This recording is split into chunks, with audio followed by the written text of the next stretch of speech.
아침 목사에 오신 여러분들을 환영하고 축복합니다.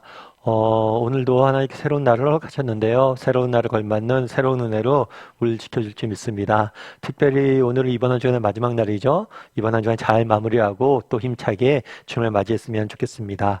오늘은 에베소에서 소동이 일어나다라는 제목을 가지고 사도행전 19장 21절부터 41절까지 말씀을 좀 더 살펴봤으면 좋겠습니다.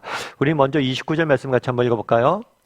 온 시내가 요란하여 바울과 같이 다니는 마게도냐 사람 가이오와 아리스다고를 붙들어 일제히 연극장으로 달려 들어가는지라. 예, 온 시내가 요란하여라고 이야기했죠.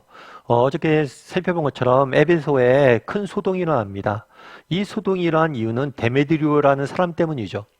이 사람은 어떤 사람이냐면 아데미 신상을 만들어 파던 사람이에요. 그런데 바울이 에베소에서 복음을 전하자 이 복음을 듣고 많은 사람들이 이 신상을 더 이상 사지 않는 거죠. 그러다 보니까 이 사람들이 뭐라는 거예요? 바울 때문에 이 우리가 하는 장사가 망하겠다라고 이야기를 하면서 뭐라는 거냐면 바울을 잡으려고 그런 거예요. 그런데 당장 바울의 눈이 띄지 않았던 것 같아요.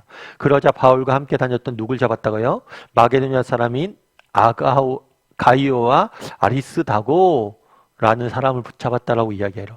아무래도 가이오와 아리스다고 같은 경우에는 바울과 함께 동역했던 사람인 것 같아요.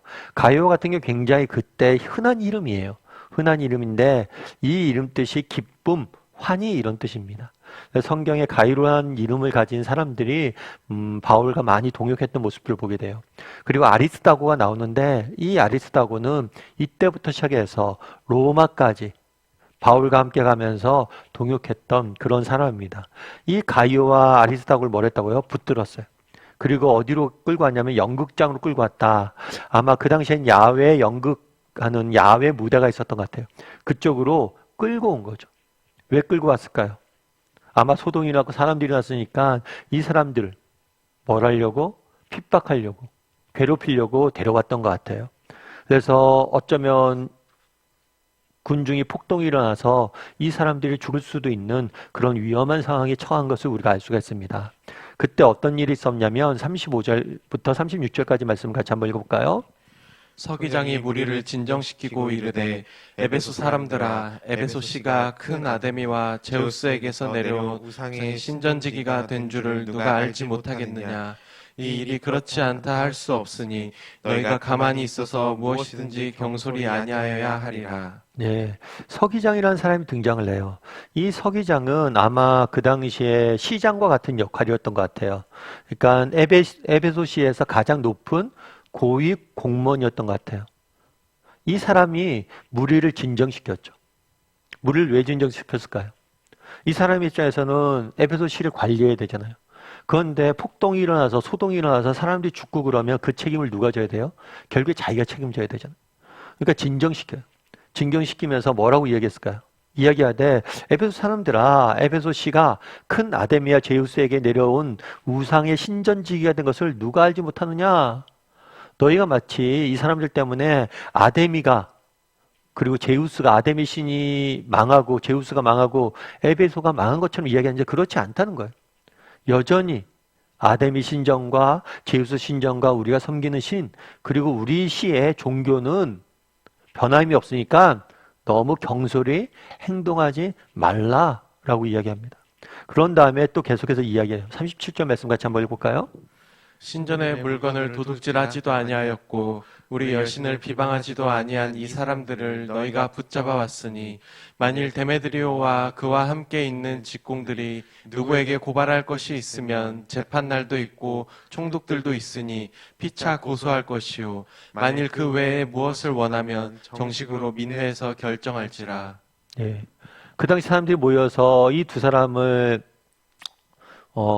죽이려고 하거나 혹은 이 사람에게 그런 벌들을 내리려고 하니까 왜 이렇게 하냐는 거예요. 너희가 재판 날도 있고 고소할 일이 있으면 정식으로 민회에서 결정도 할 수 있는데 공식적인 절차를 밟아서 이 사람들을 저기 하는 고소하라는 거죠. 왜 이렇게 공식적인 절차를 무시하고 이렇게 사람들을 괴롭히려고 하느냐라고 이야기합니다. 근데 여기서 재밌는 이야기하죠. 그럼 이 사람들이 도대체 뭘 했느냐? 신전의 물건을 훔쳤느냐? 아니지 않냐? 그럼 우리 여신을 비방했느냐? 그것도 아니지 않냐? 라고 이야기를 합니다. 구체적으로 증거가 없고 구체적으로 혐의가 없는데 함부로 이렇게 하면 안 된다라고 이야기하는 모습들을 보게 돼요. 그런데 저는 오늘 본문에서 이런 이야기, 이 말씀이 굉장히 와닿더라고요. 신전의 물건을 도둑질하지 아니하였고. 다르게 말하면 이 사람들이 보기에 뭐예요? 책 잡을 게 없는 거예요. 꼬투리를 잡고 싶은데 꼬투리를 잡을 게 없는 거예요. 사실 세상은 악합니다. 사실 바울이 야뎀에 있는 아들 데메디오나 이 사람들을 괴롭히려고 이 일들 복음을 전한 게 아니잖아요. 진리를 알려주고 이 진리가 주는 자유함을 누리게 하려고 복음을 알려주려고 그런 거죠. 그런데 이 복음을 전함에 있어서 단순히 복음을 전했을 뿐만 아니라 뭐예요? 이 복음을 전함에 있어서 이렇게 복음을 전했을 때 뭐예요? 세상은 악하잖아요. 악해서 계속해서 핍박하려고 그래요.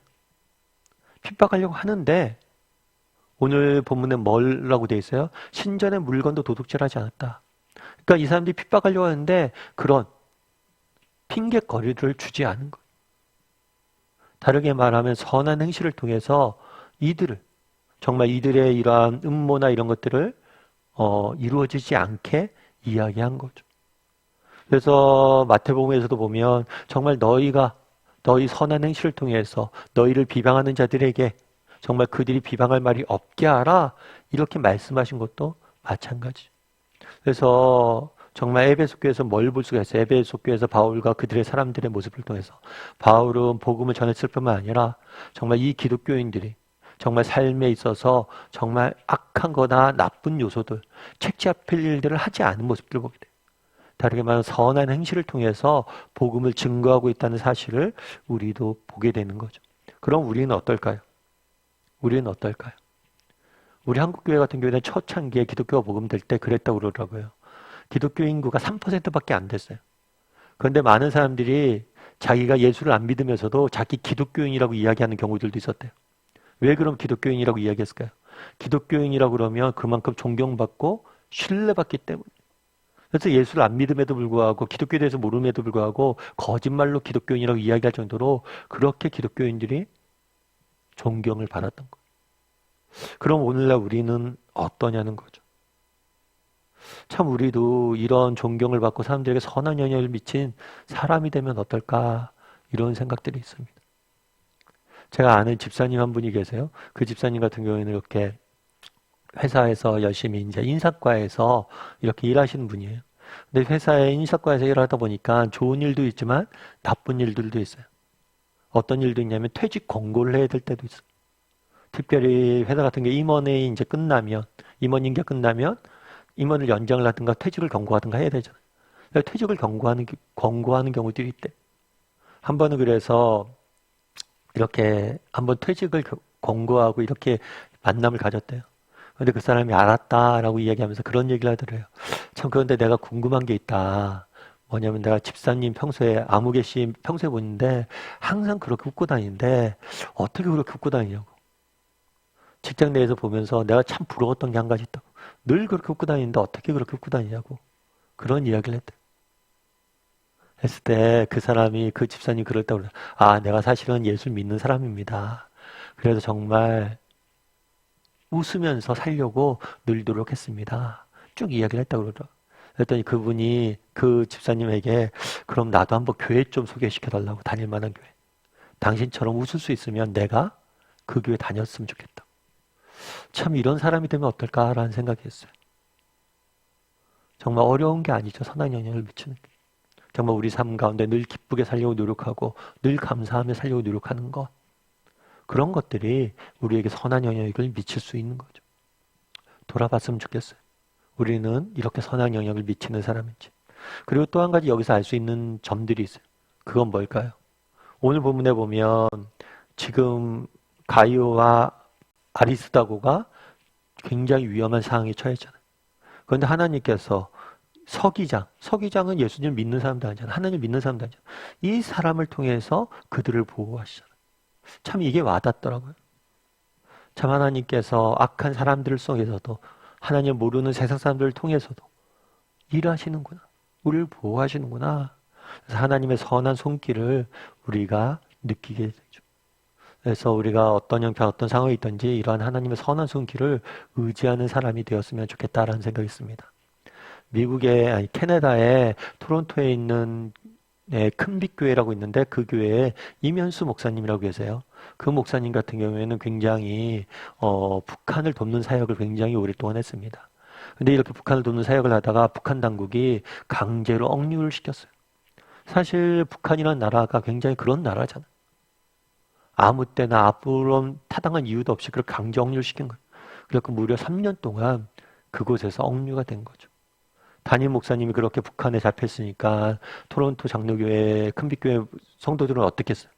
정말 날마다 목사님을 위해서 기도했죠. 하나님 구해달라고. 그런데 하나님의 은혜로 3년 거의 다 된 어떤 때 정말 국제적인 노력으로 인해서 그 목사님이 이렇게 풀려나게 돼요. 그래서 그 큰빛교회에 있는 목사 성도님 한 분이 그런 얘기를 했다고 그러더라고요. 참 목사님 풀려났다는 소식을 들으면서 제 마음에 너무 큰 기쁨이 있었다. 그리고 또 한 가지 마음에 깊은 회개가 들었대요. 회개가 왜 들었느냐? 라고 이야기했더니만 그분이 그런 얘기를 하는 거예요. 정말 목사님이 풀려나기 위해서 매일마다 이렇게 내가 기도했는데 사실은 믿지 않았대요. 뭘 믿지 않아요? 기도하면서도 이것이 응답될 거라고 믿지 않았대요. 왜요? 그렇잖아요. 북한인데. 그리고 자기는 교회에 있고 뭐 정치적으로 뭐 능력 있는 사람도 없고 우리 교회는 그냥 우리가 기도밖에 할 수 없는 것 일인데 그렇게 아무것도 안 하고 기도한다고 할 수 있는 게 없는데 기도만 한다고 이게 되겠나? 이런 마음이 들었대. 그러면서 회개를 많이 했다고 그러더라고요. 그런데도 중요한 건 그런 거겠죠. 믿지 못했지만 그럼에도 기도했다는 사실이겠죠. 그리고 그 기도를 들어서 하나님이 역사하신 거고. 오늘 본문도 마찬가지란 거예요. 정말 되게 죽을 수밖에 없는 굉장히 위험한 상황인데 전혀 하나님을 모르는 사람의 입술을 통해서 하나님이 자신의 백성들 지키는 모습을 보게 되잖아요. 우리도 이 부분에 대해서 확신을 가졌으면 좋겠어요. 하나님께서 우리를 선하게 지금도 우리를 위해서 일하신다. 우리가 보고 있지는 않지만 우리가 느끼고 있지는 않지만 보이지 않는 것에 우리를 인도하시고 환경을 조성하시고 때로는 사람들 통해서 우리를 위해서 일하심을 기억했으면 좋겠다라는 생각이 있습니다. 그래서 오늘은 두 가지죠. 우리는 정말 어떤 선한 영향을 미치고 있는 사람인지 한번 돌아봤으면 좋겠고 그리고 또 우리를 인도하신 하나님의 선한 손길에 대해서 확신하는 그런 시간이 되었으면 좋겠습니다.